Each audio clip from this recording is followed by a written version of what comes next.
Au commencement, Dieu créa les cieux et la terre. La terre était informe, vide. L'obscurité couvrait l'abîme, et l'Esprit de Dieu planait au-dessus des eaux. Alors Dieu dit : Que la lumière soit. Et la lumière fut. Dieu vit que la lumière était bonne. Il sépara la lumière des ténèbres. Il appela la lumière jour, et les ténèbres nuit. Ce fut le premier jour. Dieu dit : Qu'il y ait une étendue entre les eaux pour les séparer. Et cela fut ainsi.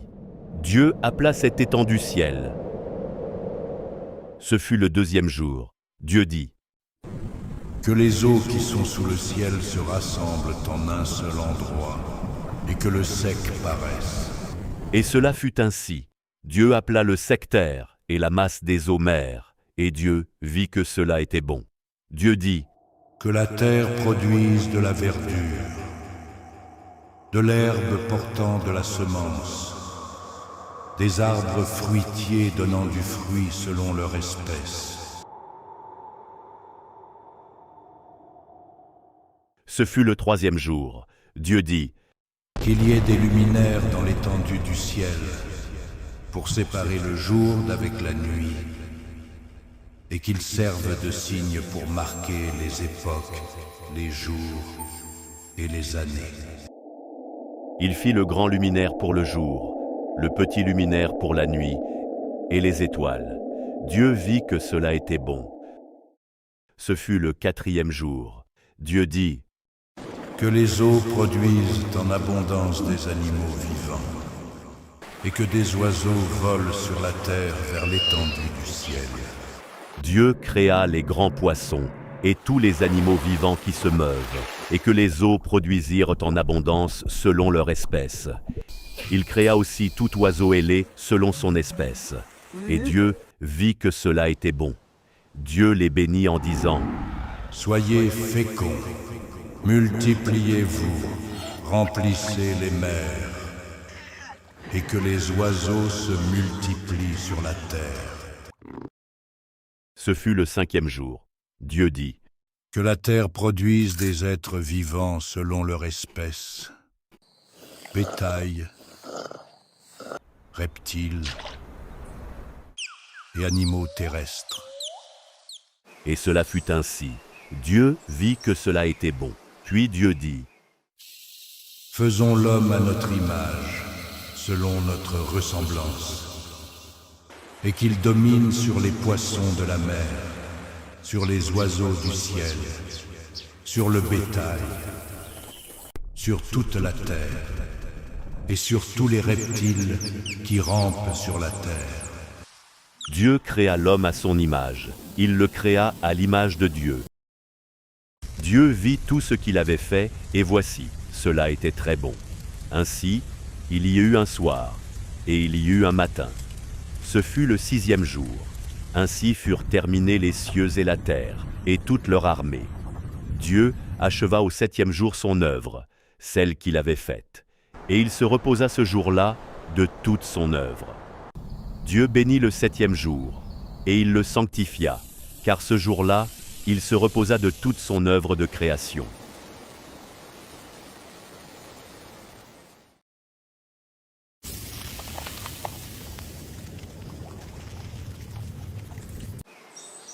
L'Éternel Dieu forma l'homme de la poussière du sol, souffla dans ses narines un souffle de vie, et l'homme devint un être vivant. Dieu planta un jardin en Éden, à l'est. Il y plaça l'homme qu'il avait formé.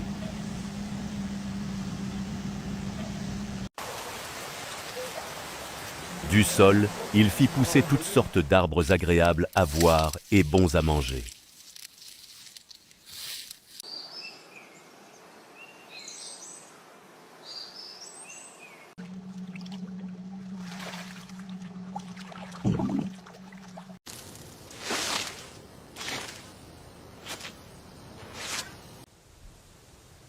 Au centre du jardin, il plaça l'arbre de vie et l'arbre de la connaissance du bien et du mal. Tu pourras manger de tous les arbres du jardin, mais tu ne mangeras pas de l'arbre de la connaissance du bien et du mal, car le jour où tu en mangeras, tu mourras.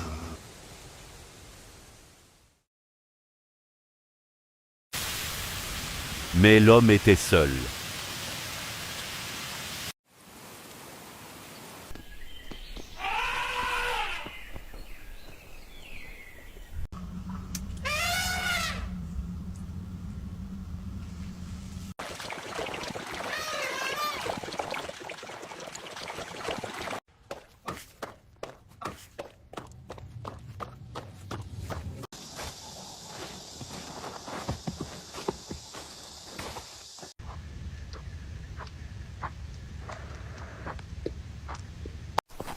Et l'Éternel Dieu forma de la terre tous les animaux des champs et tous les oiseaux des cieux, et les fit venir vers l'homme pour voir comment il les nommerait. Et tout nom que l'homme donnait à un être vivant fut son nom. Oh.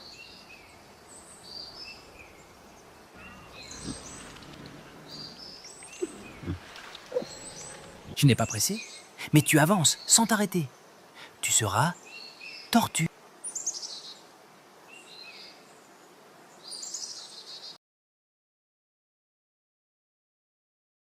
Tu seras lion.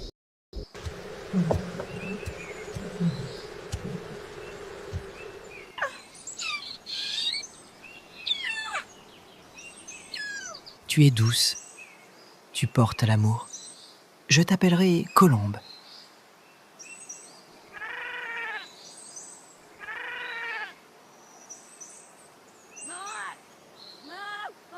Tu es doux, obéissant. Tu seras agneau.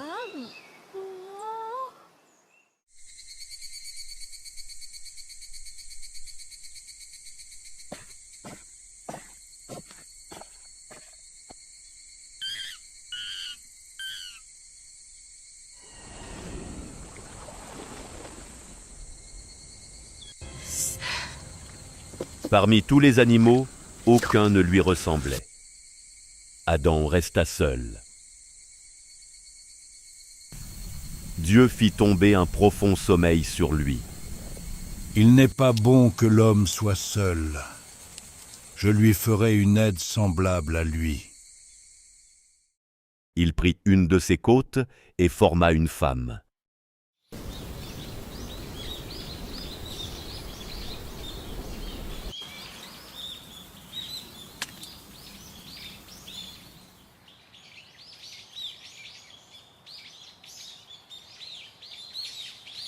C'est toi que j'attendais. Dieu les bénit, et Dieu leur dit : Soyez féconds, multipliez, remplissez la terre et l'assujettissez, et dominez sur les poissons de la mer, sur les oiseaux du ciel, et sur tout animal qui se meut sur la terre.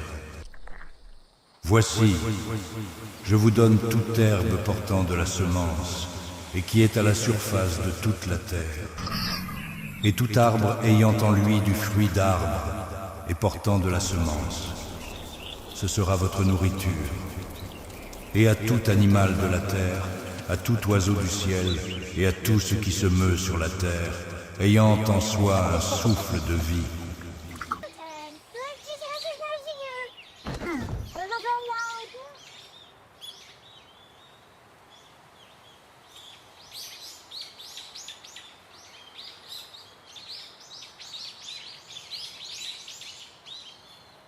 Voici celle qui est, os de mes os, chair de ma chair, on l'appellera femme.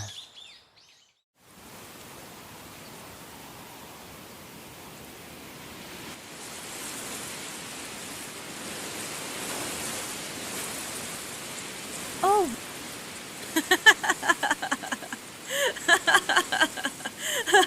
Oh.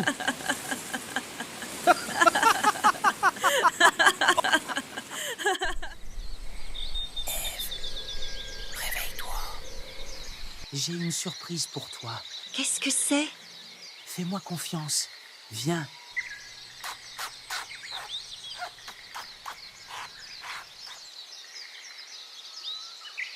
Oh. c'est magnifique. Merci, Adam. Ève, c'est bientôt l'heure. Ne soyons pas en retard.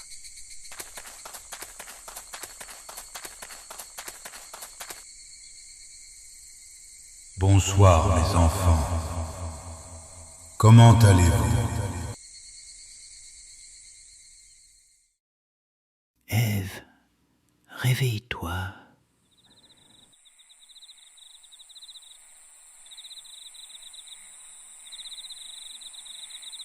Ève, belle Ève. Oh, qui es-tu? Où es-tu? Est-ce ainsi que l'on honore la plus précieuse des créatures, endormie, réduite au silence, tenue à l'écart de ce que tu pourrais être?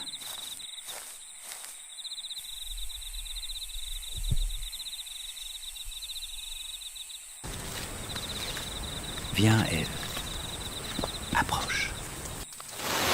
Tu n'as rien à craindre. Dieu a-t-il réellement dit « Vous ne mangerez pas de tous les arbres du jardin » ? Nous pouvons manger de tous, sauf celui du milieu.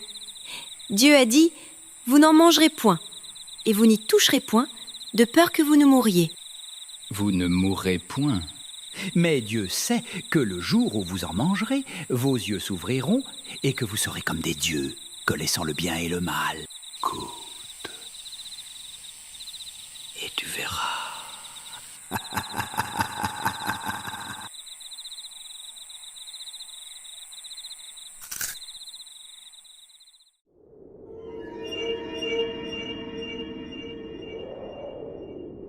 Ève, pourquoi es-tu ici?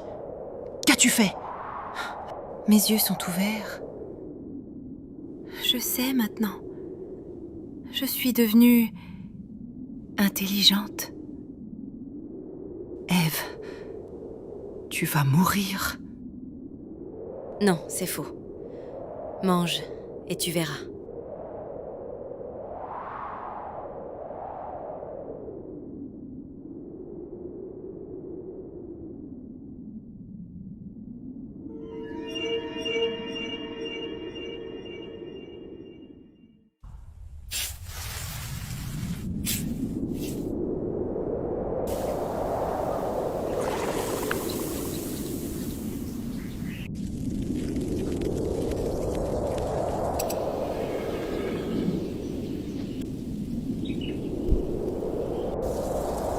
Adam, où es-tu?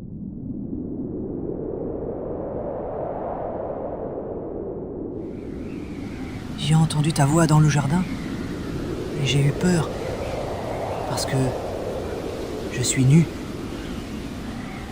Alors je me suis caché. Est-ce que tu as mangé de l'arbre dont je t'avais défendu de manger? La femme que tu as mise auprès de moi m'a donné de l'arbre et j'en ai mangé. Le serpent m'a trompé et j'en ai mangé. Tu seras maudit, tu marcheras sur ton ventre. Je mettrai inimitié entre toi et la femme, entre ta postérité et sa postérité. Celle-ci t'écrasera la tête et tu lui blesseras le talon. Je rendrai très grandes tes souffrances, celles de ta grossesse. Tu enfanteras avec douleur. C'est à la sueur de ton visage que tu mangeras du pain. Car tu es poussière, et tu retourneras à la poussière. Dieu fit des vêtements de peau pour eux, et les revêtit. Voici, l'homme est devenu comme l'un de nous, pour la connaissance du bien et du mal. Empêchons-le maintenant d'avancer sa main, de prendre aussi de l'arbre de vie. Il les chassa du jardin.